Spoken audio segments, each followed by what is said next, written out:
Hey guys, welcome back to my new mini blog.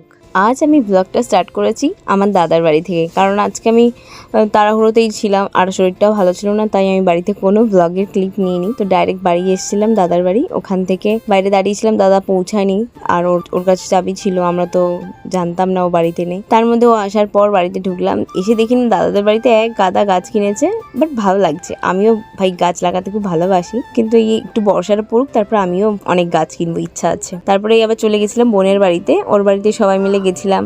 Dolly এসেছিল, ওর বর ছিল আগে থেকে। তার মধ্যে আমরা দেখো বসে আছি, তারপর আমাদের ম্যাচিংটা দেখো, হঠাৎ করে দেখি না তিনজন আমরা সেম কালার নেল পলিশ পরে রয়েছি। তারপর সেটা দেখে একটু ভিডিও নিচ্ছিলাম। তার মধ্যে সবাই একটু চা খেতে খেতে টিপ বেক হচ্ছিল। তার মধ্যে কাকিমাও এসেছে, ওদের টিভি লাগালো অ্যাকচুয়ালি নতুন, তো তার জন্য সেটা আমরা দেখছিলাম আর সবাই একসাথে ছিলাম ওর জন্য। তো একটু আড্ডা হচ্ছে। তার মধ্যে সাচির ফোনে একটা এআই সেটিং করা আছে, সেটা থেকে মানে ও কথা বলে, যা জিজ্ঞেস করে তাই বলে। তো তার মধ্যে ওকে কি জিজ্ঞেস করছে শোনো তোমরা।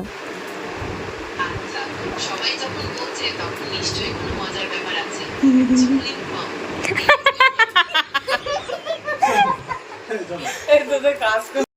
দেখছেন এনার ভুঁড়িটা কিভাবে কমবে বলুন তো? ভুঁড়ি কমানোর জন্য ওনার নিয়মিত ব্যায়াম করা ও স্বাস্থ্যকর খাবার খাওয়া। না এনাকে দেখতে কেমন? হ্যাঁ, ওনাকেও আমি দেখতে পাচ্ছি, নীল রঙের টি শার্ট আর জিন্স পরা, তাই তো? ওনার স্বাস্থ্য বেশ ভালোই মনে হচ্ছে। কেন, কোনো বিশেষ কারণ? না ওনাকে কি হ্যান্ডসাম দেখতে? হ্যাঁ, ওনাকে দেখতে তো বেশ হ্যান্ডসামই, তবে আমি নিশ্চিত নই ভেদা মারো বলতে আপনি।